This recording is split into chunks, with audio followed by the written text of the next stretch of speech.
Hello guys, আজকের এই ভিডিওতে আমরা দেখে নেবো গোটা ক্রিপ্টোকারেন্সি মার্কেটে একটা আপডেট নিয়ে নেবো। বিটকয়েনের মধ্যে নেক্সট কী হতে পারে, অল্ট কয়েনগুলো কখন এখানে পাম্প হবে সেগুলো দেখে নেবো। আর তার সাথে এখানে শিবা অনুর অনেকেই এখানে কনফিউজ আছে যে আপনার শিবা অনুর একটা নিউজ বেরিয়ে আসছে মার্কেটের মধ্যে, যার ফলে অনেকেই ভাবছে এটা কি মানে শিবা অনুর জন্য একটা ব্যাড নিউজ না একটা গুড নিউজ, অনেকেই বুঝতে পারছেন না। ঠিক আছে, আবার অনেকেই বলছে শিবা অনুর মধ্যে একটা ক্র্যাশ আসতে পারে, শিবা অনুর মধ্যে অনেক বড় একটা ডাম্প হতে পারে। ঠিক আছে, তো এটা কতদূর সত্যি, শিবা অনুর মধ্যে নেক্সট এখানে কী হতে পারে, নিউজটা কি টোটালি এখানে আমরা ডিসকাস করবো একদম ডিটেলসে। আর তার সাথে এখানে এফটিএম কয়েনের একটা নিউজ আছে, তো সেটার কি ইফেক্ট এখানে মার্কেটের মধ্যে পড়তে পারে এটা নিয়ে আলোচনা করবো। আর তার সাথে এপিটি কয়েনটাকেও একটু নিয়ে নেবো, যে অনেকেই এপিটিকে আপনার সেল করবে না হোল্ড করবে সেটা আমরা বুঝতে পারছি না। ঠিক আছে, একটা নিউজের জন্য। তো সেই সব জিনিস নিয়ে আজকের এই ভিডিওতে আমরা আলোচনা করবো। তো ভিডিও শুরু করার আগে ক্রিপ্টোকারেন্সি মার্কেটের ছোট্ট একটা ডিসক্লেমার। এবার যদি গোটা ওভারঅল ক্রিপ্টোকারেন্সি মার্কেটকে দেখি, বর্তমানে মার্কেট মানে একটুখানি গ্রিনের মধ্যে এখানে আছে। অল্ট কয়েনগুলো কিন্তু মোটামুটি একটুখানি এখানে আপনার পাম্প করতে শুরু করেছে, কিছু কিছু অল্ট কয়েন এখানে পাম্প করছে, সব অল্ট কয়েন এখানে পাম্প করছে না। যেগুলো মনে করুন নিউজের জন্য পাম্প করছে, কোনোগুলো আপনার হঠাৎ করে গুড নিউজ চলে এসেছে, ভালো একটা নিউজ বেরিয়ে এসেছে মার্কেটের মধ্যে, যার ফলে সেগুলো পাম্প করছে। যেমন হচ্ছে আপনার এইচবার লাস্ট এখানে 24 আওয়ারের মধ্যে 10% পর্যন্ত পাম্প হয়েছে, ছোটোখাটো হলেও মোটামুটি একটা পাম্প এখানে দেখতে পারছি আমরা। ঠিক আছে, এইচবারের মধ্যে। আর যেমন হচ্ছে এলটিসি 4% পাম্প হয়েছে, লিঙ্ক 3%-এর মতো এখানে পাম্প হয়েছে। তো গোটা ওভারঅল মার্কেট এখানে মোটামুটি রিকভারির দিকে যাচ্ছে, কিন্তু এখানে আমাদের রিকভারি দেখলে হবে না, এখানে কিন্তু এই মাসের মধ্যে আবারও মার্কেট এখানে ডাম্প হতে পারে। ঠিক আছে, কেন হতে পারে আমি কেন বলছি সেটা আমি আপনাদের পরে আমি দেখছি, এখানে আপনার বিটকয়েনের অ্যানালিসিসের মধ্যে গিয়ে ডিটেলস এখানে বলছি। এবার যদি এখানে ক্রিপ্টোকারেন্সি মার্কেটে ফেয়ার অ্যান্ড গ্রিড ইন্ডেক্স দেখি, বর্তমানে 73 চলছে স্কোর, গতকালকেও এখানে 70 ছিল, গতকাল একটু কম ছিল, এখন বেশি আছে। কারণ হচ্ছে মার্কেটের মধ্যে একটুখানি রিকভারি এখানে আমরা দেখতে পাচ্ছি অল্ট কয়েনের মধ্যে। ঠিক আছে, এবার যদি বিটকয়েনকে দেখি, বিটকয়েনের প্রাইস বর্তমানে 94,000-এর মধ্যে এখানে ট্রেড বর্তমানে এখানে করছে। এবার এখানে দেখুন একটা জিনিস কি, যে বিটকয়েনের মধ্যে এই যে সাপোর্টটা আছে 91,400 থেকে শুরু করে 91,200, এর মধ্যে বড় ধরনের একটা সাপোর্ট এখানে বিটকয়েন এখানে আপনার এখানে হোল্ড করতে পারে। ঠিক আছে, কারণ হচ্ছে নিচের দিকে ভালো একটা এখানে লিকুইডেশন আছে, নিচের দিকে ভালো একটা এখানে ভলিউম আছে। ঠিক আছে, যার ফলে কিন্তু এই রেঞ্জের মধ্যে বিটকয়েন আপনার যদিও নিচের দিকে নামে, চান্স বেশি থাকবে এখান থেকে আপনার এখান থেকে আপনার টেস্ট করে এটাকে, এই জোনকে এখান থেকে লিকুইডিটি গ্রাফ করে এখান থেকে মার্কেট উপরে যাওয়ার চান্স বেশি থাকবে। কিন্তু এখানে আমাদেরকে এই জিনিসটাও দেখতে লাগবে। আমি আপনাদেরকে ডিসেম্বর মাসের প্রথমের শুরুর দিকে এখানে বলছিলাম যে আপনার ডিসেম্বর মাসের মধ্যে এখানে কী হয়, ডিসেম্বর মাসের মধ্যে এখানে আপনার ইউরোপের কান্ট্রিগুলোতে, ঠিক আছে, বাইরের দেশগুলোতে, সেখানে আপনার এই মাসের মধ্যে ক্রিসমাস থাকে। তো যার ফলে এখানে ক্রিসমাসের এই দিনগুলো মানে 23-24 তারিখ থেকে শুরু করে, তার আগের থেকে ধরে নিতে পারেন 20 তারিখ থেকে শুরু করে একদম জানুয়ারির এখানে 4-5 তারিখ পর্যন্ত কিন্তু মার্কেটের মধ্যে ভলিউম খুব একটা তেমন থাকে না। এটা কেন থাকে না, মানে দেখুন, বাইরের দেশগুলোতে যে ক্রিসমাস হয় এটা কিন্তু মানে তাদের জন্য অনেক বড় একটা উৎসব। ঠিক আছে, অনেক বড় একটা ফেস্টিভ্যাল। তো যার ফলে কিন্তু মার্কেটে যে বড় বড় আপনার হোয়েল আছে, আবার যে কোম্পানিগুলো আছে, ইনস্টিটিউশন আছে, সেগুলো কিন্তু মানে প্রায় বলতে গেলে বন্ধ থাকে, কারণ সেখানে তাদের টিমের কেউ এখানে থাকেই না, তারা হলিডেতে চলে যায়, ছুটিতে চলে যায়। যেমনটা আমাদের এখানে যে কোনো ফেস্টিভ্যালের মধ্যে আমরা যেটা করি, ঠিক আছে, অনেকেই ঘুরতে যাই কোথাও, এটা সেটা যেটা করি, ঠিক আছে, ছুটি নেই। তো এইসব জিনিসগুলো কিন্তু তারা এখানে করে থাকে বাইরের দেশে। আর এখানে সবচেয়ে বেশি এখানে আপনার মার্কেটের মধ্যে ভলিউম কিন্তু আসেও, সেগুলো কিন্তু বাইরের দেশ থেকেই আসে, ইউএস হয়ে গেল, ইউকে হয়ে গেল, ঠিক আছে, এইসব দেশ থেকে।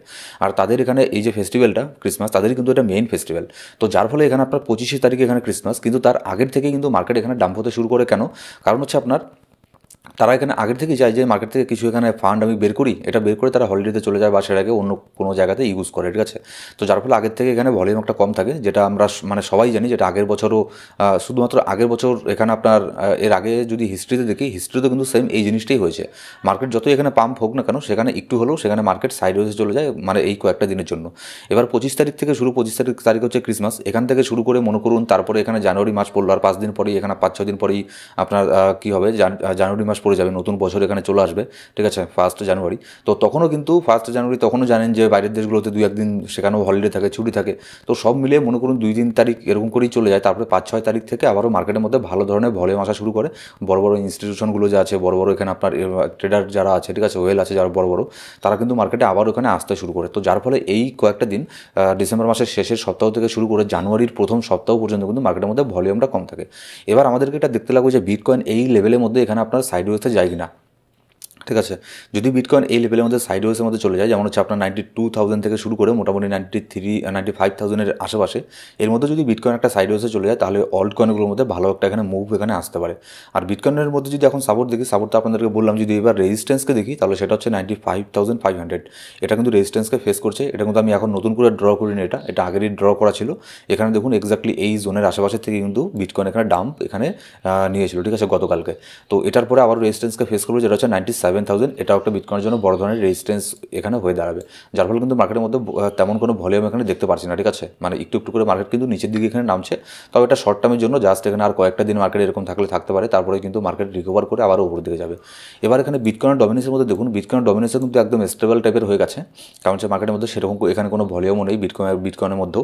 এবার বিটকয়েনের ডমিনেন্সের মধ্যে 57.90%-এর মধ্যে এখানে বড় ধরনের একটা রেজিস্ট্যান্স আছে, যার ফলে কিন্তু এর মধ্যে আপনার কয়েক ঘন্টা আগেও, ঠিক আছে, মোটামুটি আজকে সকালের দিকে এখান থেকে একবার রিজেক্ট নিয়ে বিটকয়েন নিচের দিকে নামছিল, তখন কিন্তু অল্ট কয়েনগুলোর মধ্যে একটা ভালো বলবো না আমি, মানে ছোটোখাটো একটা পাম্প এখানে হচ্ছিল 1-2-3%, ঠিক আছে।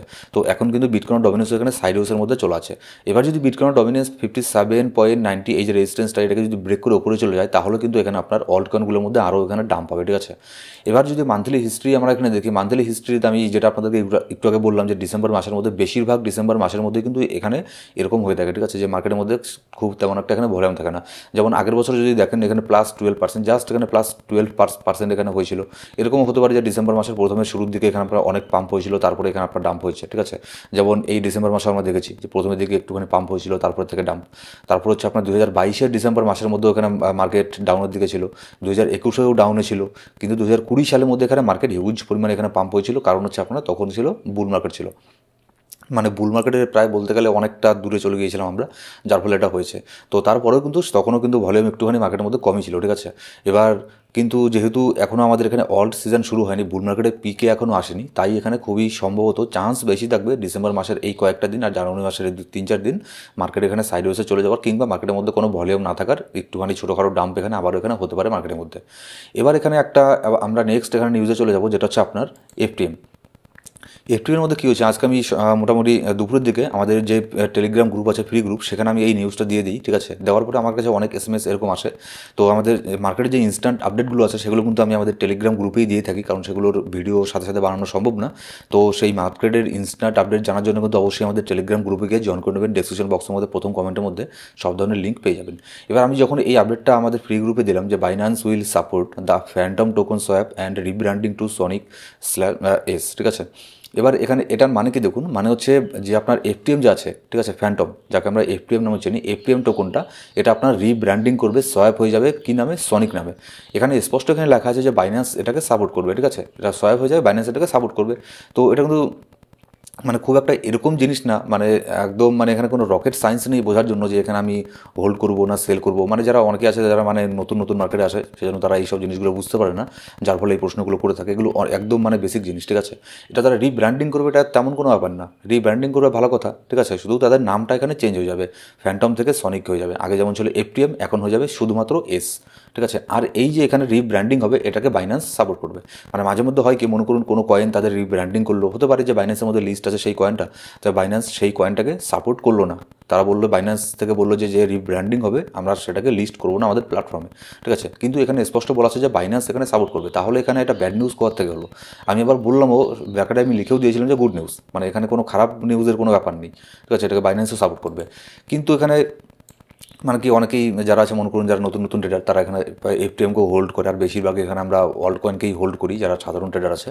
তো যার ফলে এখানে দেখুন, মানে এফটিএমের মধ্যে ছোটোখাটো একটা এখানে ডাম্প হয়েছে, তেমন কোনো কিছু ব্যাপার না, 4%-এর একটা 3%-এর ছোটোখাটো একটা নিচের দিকে এখানে মুভমেন্ট নিয়েছে। তো যারা এখানে এফটিএমকে হোল্ড করছেন, এখানে আপনাকে মানে কোনো কিছু করতে লাগবে না, ঠিক আছে। হোল্ড করছেন মানে করুন, এরকম না যে এখানে ডিলিস্ট করে দেবে, সেটা তো বাইন্যান্সের মধ্যে থেকেই যাচ্ছে, ঠিক আছে। এবার শিবানুর মধ্যে যদি চলে যাই, শিবানুতে যাওয়ার আগে অ্যাপটোসের আর একটা ছোটো করে আপডেট নিয়ে নিই। অ্যাপটোস নিয়ে আমি এর আগেও বলেছিলাম যে অ্যাপটোস নিয়েও কোনো এখানে চিন্তাভাবনা করার প্রয়োজন নেই, ঠিক আছে। তাদের শুধুমাত্র যে সিইও আছে, সিইও চেঞ্জ হয়েছে, এরকম না যে তাদের প্রজেক্টের মধ্যে কোনো হ্যাকিংয়ের অ্যাটাক হয়েছে, তাদের মানে প্রজেক্ট কোলাপস করেছে, কোনো স্ক্যাম করেছে, এরকম তো কোনো কিছু না। তাদের সিইও এখানে রিজাইন করেছে, তার জায়গায় অন্য একজন সিইও আসবে তাদেরই টিমের, ঠিক আছে। তো এখানে আপনার ব্যাড নিউজের কী হলো।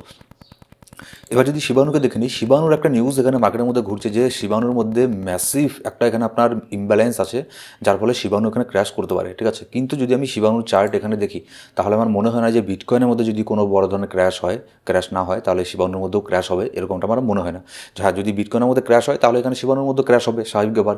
কিন্তু বিটকয়েন যদি ঠিকঠাক থাকে, তাহলে শিবানুর মধ্যে খুব একটা বড় ধরনের ডাম্প আমি এখানে দেখছি না। কারণ কি দেখুন, এই যে লাইনটা আমি ড্র করেছি, এটা কিন্তু আমার মানে আজকে ড্র করা না, এটা মনে করুন 1 মাস আগের থেকে ড্র করা এই লাইনটা। এটা, যখন শিবানু প্রাইস একদম মানে ওপরের মধ্যে ছিল, পিকের মধ্যে ছিল, মানে বা কয়েকদিন আগে যখন এখানে মার্কেট পাম্প হচ্ছিল, ঠিক আছে, শিবানুর তার আগের থেকে এটা ড্র করা।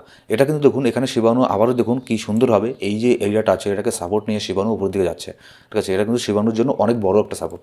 আর এটাকে যদি শিবানু ব্রেক করে দেয় তাহলে নেক্সট ক্ষেত্রে আমরা কতদূর পর্যন্ত আসতে পারি এখানে যদি দেখি, নেক্সট আমরা এখানে 0.4016 এই রেঞ্জের মধ্যে আসতে পারি। হতে পারে শিবানু এখান থেকে আর 20% ডাম্প নিল, ঠিক আছে, মানে ম্যাক্স টু ম্যাক্স যদি এখানে বিটকয়েন স্টেবল থাকে, সেই জন্য সেটা বলছি আমি, যদি বিটকয়েন মনে করুন ঠিকঠাক আছে কিন্তু শিবানুর ডাম্প হলো ম্যাক্স টু ম্যাক্স 20% ডাম্প হলো, আর কি বেশি ডাম্প হবে, ঠিক আছে। কিন্তু যদি আপনার বিটকয়েন যদি এখানে স্টেবল থাকে তাহলে এখানে চান্স খুবই কম থাকবে শিবানুর মধ্যে এখানে ক্র্যাশ হওয়ার, ঠিক আছে, যেটা মানে নিউজ মানে ঘুরছে যে শিবানু ক্র্যাশ করবে, এটা হবে সেটা হবে, ঠিক আছে। কিন্তু এখানে দেখতে লাগবে যে শিবানুর যে কমিউনিটি আছে অনেক বড় কমিউনিটি। আর এখানে আমি যদি নিউজের ডিটেলস আমি যেতে যাচ্ছি না, কারণ নিউজগুলো মানে সবাই পছন্দ করে না, তারা মনে করে যে সময়ের অপচয়, ঠিক আছে। তো তাও আমি একটুখানি মানে বলে দিচ্ছি যে শিবানুর যে আপনার যারা ইনভেস্টার আছে, এরকম মানে আপনার অনেক বড় বড় ইনভেস্টার আছে যারা এখানে শিবানুকে 1.19 বিলিয়ন ডলারের শিবানুকে হোল্ড করছে, তারা এখানেও লসের মধ্যে আছে, ঠিক আছে। সরি, 1.19 বিলিয়ন না, 2 বিলিয়ন ডলারের মতো শিবানুকে হোল্ড করছে 1,19,490টা অ্যাড্রেস, যারা কিন্তু এখনও লসের মধ্যে আছে। তাহলে এখানে আপনার তারা কি ধরে এখানে লসের মধ্যে শিবানুকে বিক্রি করবে, ঠিক আছে, বিক্রি করবে না, হোল্ড করবে। তো এটা হচ্ছে আবার, তো শিবানু নিয়েও এখানে আপনার প্যানিক করার কোনো প্রয়োজন নেই। যদি ইনভেস্ট করতে চান অবশ্যই dollar cost average portfolio management, তারপরে এই সব জিনিসগুলো দেখেই ইনভেস্ট করবেন, ঠিক আছে, এন্ট্রি নেবেন। কারণ হচ্ছে জানেন যে ক্রিপ্টোকারেন্সি মার্কেট মানে ভলাটাইল মার্কেট, এখানে গ্যারান্টি দিয়ে কোনো কিছু বলা যায় না, যে কোনো কিছু মার্কেটের মধ্যে হয়ে যেতে পারে। এইসব জিনিসগুলো জেনে শুনে তারপরেই কিন্তু আপনি ক্রিপ্টোকারেন্সি মার্কেটের মধ্যে আসবেন, ঠিক আছে। যারা নতুন তাদের বলছে, আর যারা পুরনো তারা তো এইসব জিনিসগুলো মানে জানেই। সো এরকমই আরও ইনস্ট্যান্ট আপডেট পাওয়ার জন্য আমাদের টেলিগ্রাম গ্রুপে গিয়ে জয়েন করে নেবেন, সেখানে আমি মার্কেটে ইনস্ট্যান্ট আপডেট দিয়ে থাকি, ঠিক আছে। Thank you so much guys.